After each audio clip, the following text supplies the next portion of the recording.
Welcome to the human ear, window to the amazing world of sound. Ears are responsible for hearing and perception of sound. Hearing is possible through a complex process that involves the ear's ability to detect and interpret sound waves. Is hearing the only function of ear? No. It has another very important function in the day-to-day activities of human being. Ear is the organ that helps in maintaining the balance of our body. Hearing and maintaining the balance together, they play a crucial role in our ability to interact with the environment and communicate effectively. We can explore the incredible features of human ear and how it allows us to hear the world around us. The human ear has three main parts: the outer ear, the middle ear, and the inner ear. Outer ear. This includes the visible part called pinna, auditory canal, and tympanum or eardrum. Its function is to collect sound waves and direct them towards the middle ear. Middle ear. It contains three tiny bones: malleus, incus, and stapes. These three bones are collectively called ear ossicles. When sound waves reach the eardrum, these bones amplify and transmit the vibrations to the inner ear. Middle ear also contains eustachian tube. Eustachian tube, also known as auditory tube, is a narrow passage that connects the middle ear to the pharynx, situated behind our throat. It helps to maintain proper air pressure inside the middle ear. It is essential for the normal hearing and preventing damage to the eardrum. Inner ear. The inner ear is comprised of cochlea, three semicircular canals, and vestibule. Cochlea is a spiral-shaped structure filled with fluid and hair cells. These hair cells in the cochlea convert the amplified vibrations into electrical signals that the auditory nerve carries to the brain for interpretation. Semicircular canals and vestibule helps in maintaining the body balance. Structure of outer ear. The outer ear is the visible, external part of the ear that collects sound waves from the environment and directs them towards the middle ear for further processing. It plays a crucial role in the initial stages of hearing by capturing and funneling sound waves towards the middle ear. Outer ear consists of three structures: pinna or auricle, auditory canal, also known as ear canal, and tympanum or eardrum. Pinna is also known as auricle. It is the visible, fleshy, and cartilaginous part of the ear located on the lateral side of the head. It has a unique shape that helps in capturing sound waves from different directions and funneling them into the auditory canal. Pinna has various folds, ridges, and curves, which aid in sound localization, helping us to identify the direction of sound source. Auditory canal is also known as ear canal. Auditory canal is a tube-like structure that extends from the outer part of the ear, the opening of pinna, to the eardrum. Auditory canal is approximately 2.5 to 3 centimeters long and about 0.7 centimeters in diameter. It is lined with skin and fine hairs that help to trap dust particles and prevent foreign particles from entering into the ear. Tympanum or eardrum. Tympanum is commonly known as eardrum. Tympanum is a thin, semi-transparent membrane located in the end of the outer ear.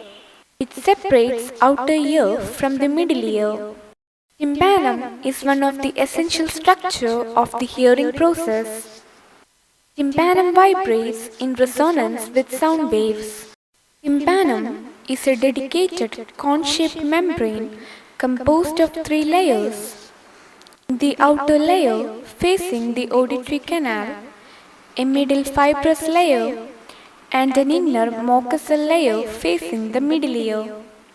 When sound waves enter the auditory canal, they strike tympanum, causing it to vibrate. The vibrations of the tympanum amplify the sound waves and transmit them further into the middle ear. Functioning of outer ear.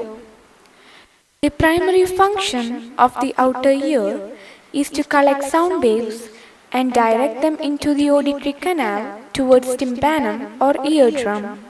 Shape of pinna helps to capture the sound waves from different angles, helping us to determine the direction from which the sound is coming. When the sound waves reach the tympanum, tympanum will vibrate in resonance with the sound waves. This amplifies the sound waves and transmit them to the middle ear. Middle ear.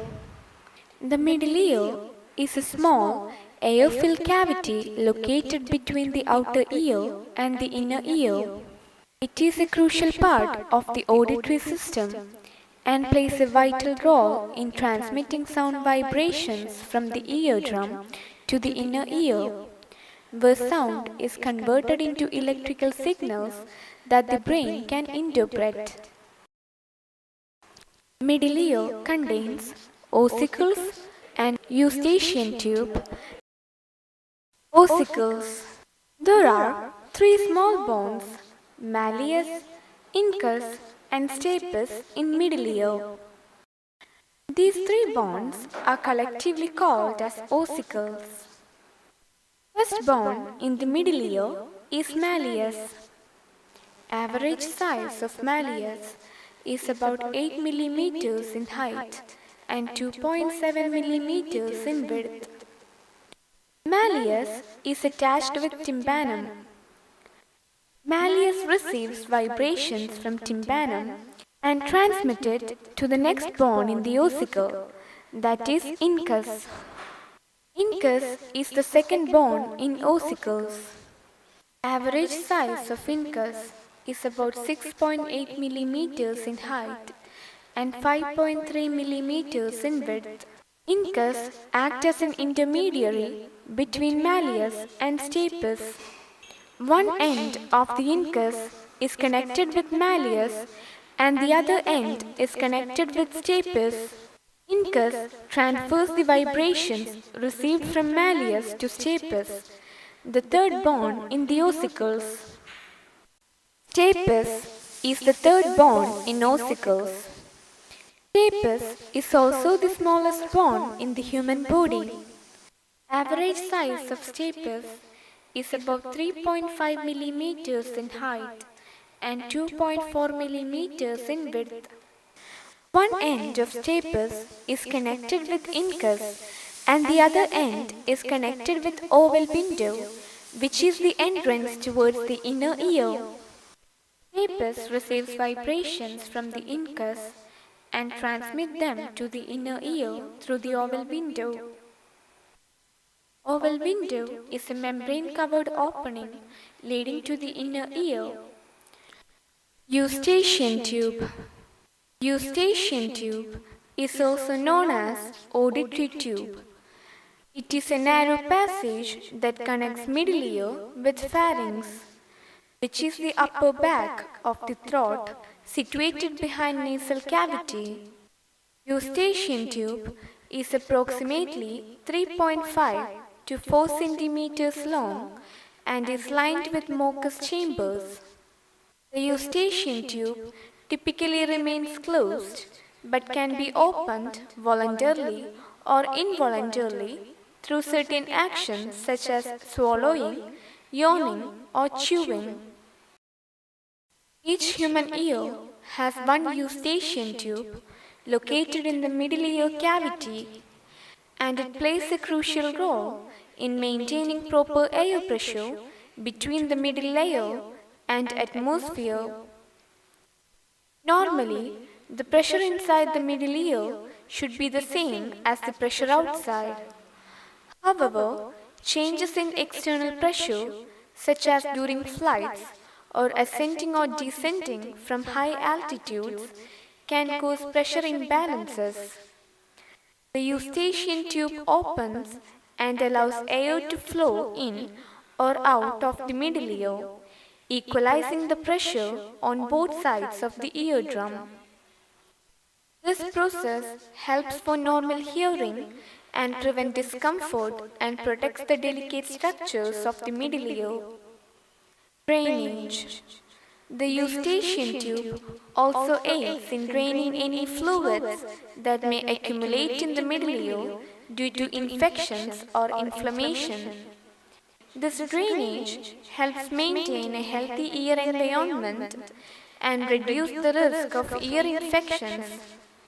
Functioning of middle ear. When sound waves enter the ear canal, they cause the eardrum to vibrate.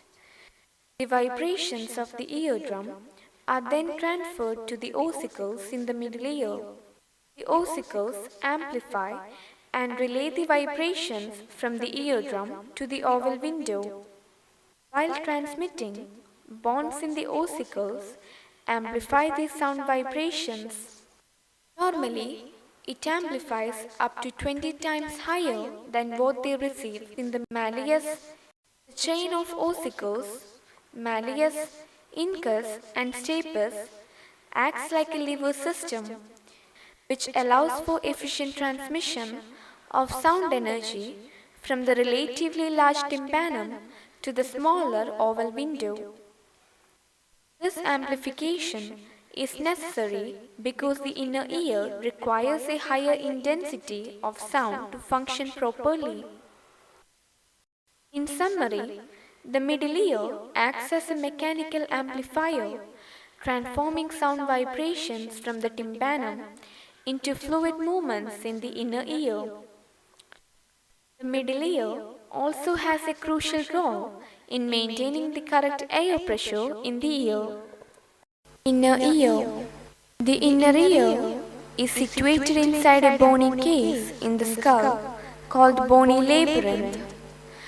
The bony labyrinth provides protection and support for the delicate structures of the inner ear. There is a membranous structure inside bony labyrinth called membranous labyrinth or inner ear. The space between bony labyrinth and membranous labyrinth is filled with a fluid called perilymph. Perilymph plays a crucial role in protecting the inner ear. It also helps in transmitting sound vibrations from middle ear to the inner ear and maintains the proper functioning of sensory structures within the inner ear. The inner ear is a complex and delicate structure responsible for both hearing and body balance. Its main components are cochlea, which is responsible for hearing, three semicircular canals, and the vestibules, which are responsible for maintaining body balance. Membranous labyrinth is filled with a fluid called endolymph. Endolymph plays a crucial role in maintaining the proper functions of sensory structures responsible for both hearing and body balance. And it also helps to transmit sound vibrations. Endolymph is filled inside cochlea, vestibule, and three semicircular canals. Cochlea. The cochlea is a spiral-shaped, fluid-filled structure resembling a snail shell. It is the primary organ of hearing and converts sound vibrations into electrical signals that the brain can interpret as sound. Cochlea is a complex and highly specialized structure with several key components that play a crucial role in hearing process. Cochlea is divided into three fluid-filled chambers: upper chamber known as scala vestibule and lower chamber known as scala tympani. Scala vestibule and scala tympani are filled with perilymph fluid. The chamber in the middle that separates scala vestibule from scala tympani is called scala media or cochlear duct. Cochlear duct or scala media is filled with endolymph. There is a thin, flexible membrane that separates scala vestibule from cochlear duct. It is called Reisner's membrane. Basilar membrane, a flexible membrane structure located below cochlear duct, is called basilar membrane. Basilar membrane extends along the entire length of cochlea. This membrane varies in stiffness from base to apex. High-frequency sound waves cause vibrations near the base, and low-frequency sounds cause vibrations near the apex. The basilar membrane contains thousands of tiny hair cells. These hair cells have hair-like projections called stereocilia that are embedded in an overlying gel-like structure called the tectorial membrane. These hair cells are responsible for transducting sound vibrations into electrical signals. Basilar membrane and the hair cells are together known as the organ of Corti. There are two openings that connect middle ear with inner ear. Oval window is connected with stapes and transmits sound vibrations from the ossicles to the fluid-filled cochlea. The round window serves as a pressure release valve for the fluid inside the cochlea, allowing for the displacement of fluid as the fluid-filled cochlea responds to the sound vibrations. Transduction of sound. Cochlea's primary function is to convert sound waves into electrical signals that the brain can interpret. Shape of pinna helps to capture the sound waves from different angles, helping us to determine the direction from which the sound is coming. Sound waves enter the ear and travel through the external auditory canal to the eardrum or tympanum. Tympanum starts to vibrate according to the sound vibrations. The vibrations from tympanum is transmitted through the bones in the middle ear to the oval window that connects the stapes from middle ear with inner ear. The vibrations from the oval window causes ripples in the perilymph of the scala vestibule. These vibrations travel through the scala vestibule and will reach to the scala media or cochlear duct and causes ripples in endolymph within the cochlear duct. The movement of the endolymph causes the basilar membrane to move, and this will cause the movement of hair cells in the basilar membrane. And stereocilia, which are situated on top of the hair cells, are bent against the tectorial membrane, and this will generate electrical signals corresponding to that vibrations. Auditory nerves will carry these electrical signals generated by the hair cells and transmit to the auditory processing centers in the brain, where these signals are interpreted as sounds. There are 3 semicircular canals and 2 vestibules in inner ear, which is filled with perilymph fluid and contains hair cells which help to balance the body. Balancing the body. There are 3 semicircular canals and 2 vestibules in inner ear, which is filled with perilymph fluid and contains hair cells which help to balance the body. Semicircular canals. The 3 semicircular canals are fluid-filled tubes oriented at right angles to each other. They detect rotational movements of the head. When the head moves, the fluids in the canals also moves. And this movement is detected by hair cells in the semicircular canal, which signal the brain about changes in head position and movement. Vestibule. Vestibule contains tiny calcium carbonate crystals called otoliths, which are embedded in a gelatinous layer with hair cells.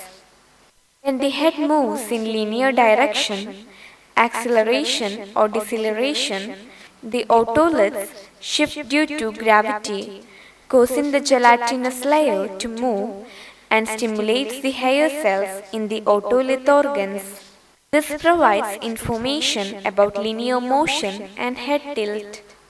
The information from the vestibular system is sent to the brain to help us maintain balance, stabilize our gaze, and coordinate movements. Together with the cochlea's hearing function, the inner ear is essential for our overall sensory experience and